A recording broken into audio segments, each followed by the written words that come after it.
Hi guys, happy Thursday. It's Michael and it's a running Thursday and I have some awesome stuff to talk about today because on Monday it was the Boston Marathon and that was just amazing. It's like so cool. I streamed it and I watched the whole male race, all the men.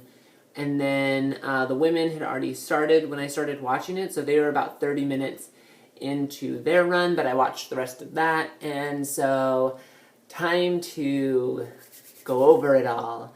It was awesome. I especially loved the women's race because obviously they finished first, and it was amazing the way that the strategy that's involved.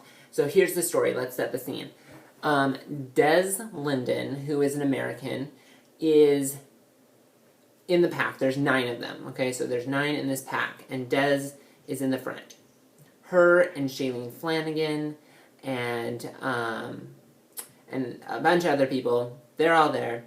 They're running, and we unfortunately lose Shailene Flanagan. Like, oh no. So now all our hope is on Des Linden. And so she's running, she's leading, and then what happens is they did this accordion kind of pull. The Ethiopian and African, Kenyan runners did this pull, and Des Linden could not keep up, but she was keeping her pace. And so they did this accordion pull, and then they kind of come back together, and the pace slows down, they get back together, and everything's fine. So that happens, and it was kind of amazing, and it's a psychological thing for the other runners because these people are pulling away, and then they start slowing down because, oh my gosh, or they speed up, and then they don't have enough energy. It's all this like psychological kind of, how are we going to mess with them kind of deal.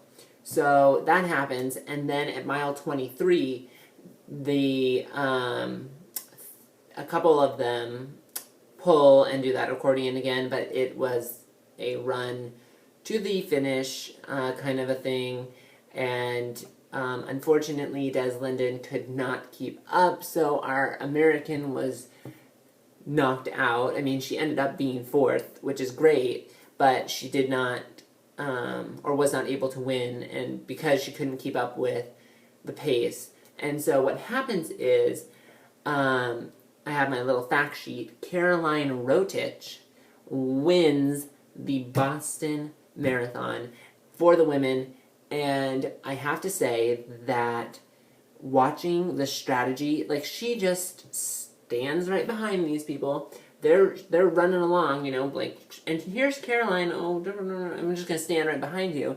And then she just takes off, and it's crazy, the strategy that went on, and she just shoots off like a rocket, and the other two cannot keep up with her pace because she's kind of like saved her energy at the end, and her legs are longer, so she's able to get a bigger stride on it. It was just a great strategy overall in like the last 5K of the race. Like, amazing. And it gives me something to like figure out, like the drafts that you get from being behind someone, which helps save energy, the whole like pack system.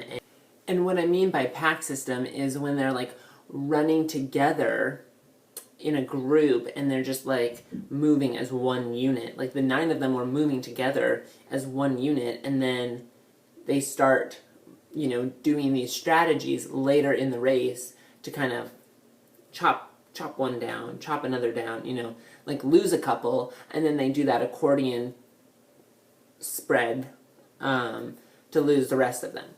So the men's race was just as good. Oh my gosh. Let me tell you that Desiree Linden ended up in 4th. Shailene Flanagan ended up in 9th. Amy Hastings Craig, she has like, I think her name was Amy Hastings, and now she's Amy Craig. I'm not sure. But anyway, she was another American that was running that they were kind of looking at, and unfortunately she did not make the top 15, but, you know, there's next year. And I think it was her first Boston performance. The men, though, were awesome, just like the women. And again, the Americans were doing so well. They were in the lead for most of the race, just like the women. The Americans were there. They were right up front.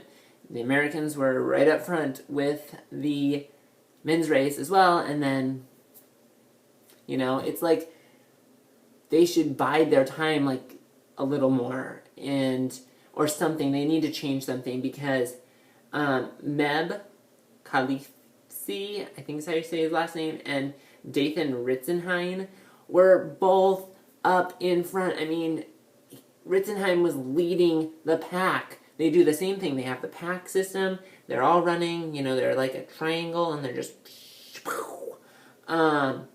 and I was just, like, so excited, like, to see all of the runners, really, but I'm like, come on, Meb, let's do it. And unfortunately, Meb kind of fell off along with Ritzenheim. They both kind of just got out of the picture, you know, things started speeding up, and they didn't keep up. And then apparently Meb stopped during the race for like 3 seconds. He grabbed his leg, so I don't know if there was like a pain in his leg or something. Could have been. And that's really unfortunate. He did finish the race. Dathan Ritzenheim ended up in 7th, and Meb ended up in 8th. So they did the 1-2 kind of, well, 7-8 kind of thing.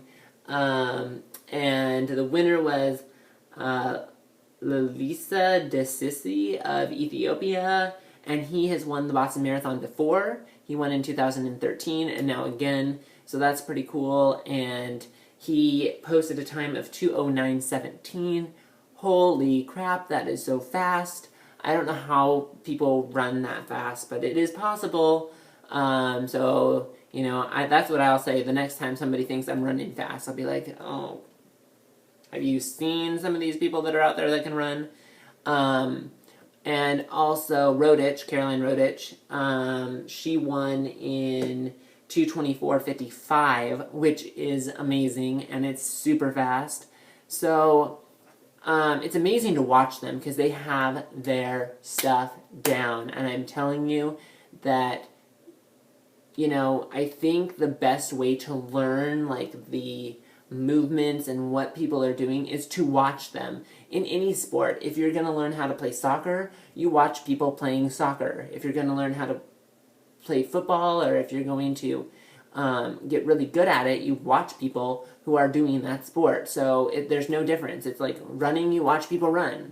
And you do watch events like this. And it's really, really exciting. And anyways, so that all happened.